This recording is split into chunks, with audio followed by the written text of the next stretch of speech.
Welcome back to the deep dive. Today, we've got something that is, frankly, specifically tailored for you if you're looking to understand a massive, massive shift happening in the modern workplace. Yeah, and it's one of those things that people historically just whispered about, right? Yeah. But now it's suddenly this top-tier corporate strategy. Exactly. I mean, we're talking about menopause policies, menopause champions, support groups. It's gone from a taboo to a huge legal and compliance issue basically overnight. It really has. And to unpack this, we're looking at a really comprehensive stack of sources today. We've got medical guidelines from NICE and the British Menopause Society, government literature reviews, trade union frameworks from the TUC, and a bunch of HR research and corporate case studies. Yeah, places like Marks& and Spencer, Boopy UK, Brightmind. It's a lot of ground to cover. It is, but before we get into the weeds, I want to hit you with a statistic from the sources that it completely stopped me in my tracks. Oh, the resignation numbers. Yes. Almost 900,000 women in the UK left their jobs due to menopause symptoms. And on top of that, 40% of women have considered giving up their jobs because of it. Which is just a staggering talent drain. Right. I mean, 900,000, they aren't leaving for better pay, they're being pushed out. So, okay, let's unpack this. Because before we talk about how workplaces are, fixing this, we really need to understand exactly what they're dealing with. Well, the biological and demographic reality Yeah. here is it's heavily misunderstood. Pop culture kind of reduces menopause to, I don't know, a hot flush and a punchline. Yeah. But the clinical data we have completely dismantles that. Yeah, it's definitely not a quick event. Not at all. I mean, it usually occurs between 45 and 55, though premature menopause can happen before 40. Yeah. But the timeline is the critical part for employers to grasp. Symptoms can last anywhere from 4 to 12 years. Wow, up to 12 years. Yeah, we're talking about a massive chunk of someone's career. And it often overlaps exactly when they're stepping into, senior leadership roles. Right, and the scope of what people are dealing with during that time is intense. 8 in 10 women experience noticeable symptoms, and 45% find them actively hard to deal with. It's not just feeling a bit warm. No, not at all. The guidelines list this huge spectrum. Sure, you have the vasomotor symptoms like hot flushes, but also severe joint pain, chronic insomnia, crippling brain fog, and profound spikes in anxiety and depression. And we also need to mention the inclusivity piece here, which the ADIS guidelines really stress. This isn't just a cisgender woman's issue. Right, that's an important point. Yeah, trans men, non-binary people, and intersex individuals, people with variations of sex development, they also experience menopause. And if they're on testosterone or have different endocrine profiles, the symptoms can present uniquely. So an employer really has to understand a whole spectrum of biology, not just, outdated gender assumptions. Which brings us to the massive disconnect, because the CAPD and Bupa research shows that 2/3 of menopausal employees say their symptoms negatively impact their work. But, and this is wild, 1 in 4 say they get absolute zero support from their manager. They're just operating in a vacuum. Literally. It feels like we've built workplaces for a robotic workforce, one that never ages, never changes, just identical desks, crisp 21-degree air conditioning, power on at 9 a.m., power off at 5 p.m. A corporate architecture just ignores human biology completely. But let me play devil's advocate for a second. If I'm a strict old-school manager, I might look at this and say, okay, but is this really an employer's problem to solve? People deal with personal health issues on their own time. Right, and what's fascinating here is that the economic and legal reality totally overrides that old school thinking. It is absolutely a business problem. How so? Well, women over 50 are a massive growing part of the workforce. Losing them means losing top-tier talent. You're bleeding institutional memory that takes decades to build.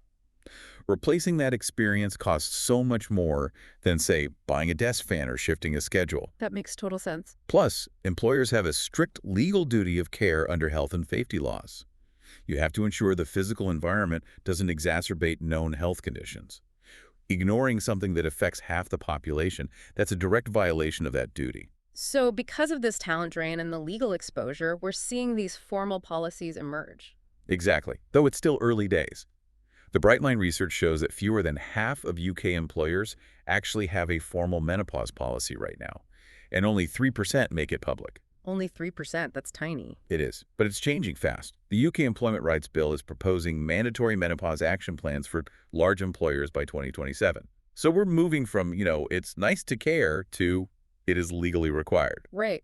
But what does a policy actually do? Because you can't just mandate empathy with corporate jargon. No, you have to change the actual environment. Yeah, looking at the model policies from Bespoke HR and the TUC, it's incredibly practical, granular even. It's things like guaranteeing access to cold drinking water, providing desk fans, or just letting someone move their desk away from a radiator and near a window that actually opens. Right, or breathable uniforms instead of synthetic materials. Exactly. But the biggest one seems to be flexible working. If someone has a terrible night's sleep because of chronic insomnia and night sweats, demanding they be physically at their desk at 9 a.m. sharp is just setting them up to fail. It's a recipe for burnout. A functional policy lets them shift their hours so they can start a bit later and actually operate at full capacity. And if an employer refuses to budge on that 9 a.m. start, the legal threat gets very real, doesn't it? Oh, absolutely. Under the Equality Act 2010, menopause itself isn't a specifically protected characteristic yet. Okay, so how do they sue? Well, discrimination related to the symptoms easily falls under existing protections for age, sex, and, crucially, disability. Disability. Yeah. The legal definition of a disability is a physical or mental impairment that has a substantial and long-term adverse effect on normal day-to-day activities. Uh-huh. So debilitating brain fog or severe anxiety lasting for years.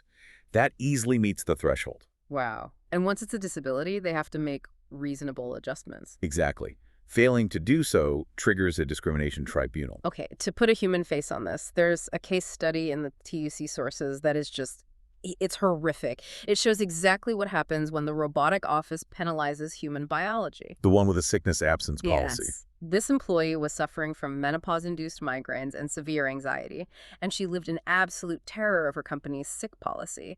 They used a draconian trigger system. 7 absences automatically initiated a formal disciplinary warning. Right, which completely ignores the nature of chronic, fluctuating symptoms. Exactly. The algorithm just flagged her as defective. And it gets worse. When she tried to explain what was happening to her colleagues, a male coworker mocked her over the internal email system. He basically told her it was too much information. See, that raises such an important question. A brilliantly drafted policy sitting on an HR intranet doesn't stop an insensitive email. No, it doesn't. Piece of paper doesn't change the culture. Hmm. So how do you actually animate that policy? Well, that's where the human element comes in, right? The menopause champion. Yes, the champion. Groups like the Menopause Hub and the Midlife Women Rock Project, they define these champions as trained peer-to-peer advocates. They aren't HR enforcers and they aren't doctors. They're just a safe, confidential listening ear on the ground floor. And we desperately need that peer support. The data shows that 47% of HR professionals admit they have zero menopause training planned. Almost half. Yeah.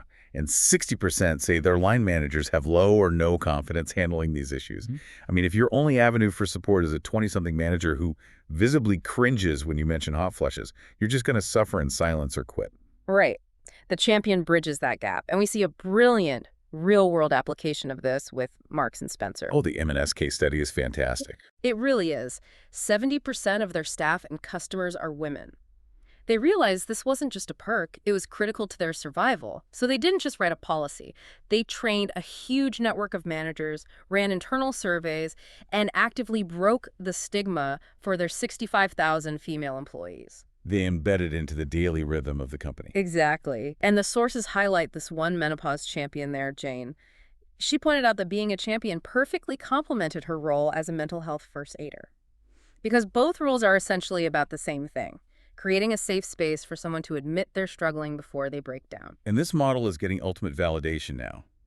It's becoming so vital that the UK government appointed Helen Tomlinson as the first national menopause employment champion. Wow, a national champion. Yeah, to drive this framework everywhere. And in Ireland, advocates are aggressively pushing the government for a similar role there. Okay, so this sounds amazing, but let me ask you a critical question. What happens if an employer just, slaps a menopause champion badge on someone and calls it a day? Can they get this wrong? Oh, if we connect this to the bigger picture, Yeah. getting it wrong is incredibly dangerous. In fact, bad support can actually be worse than no support. How so? There's a government literature review in our stack that looked at back-office administrative staff. These are people tied to their desks, handling constant calls with their metrics rigidly monitored. Right, high stress, low autonomy job. Exactly.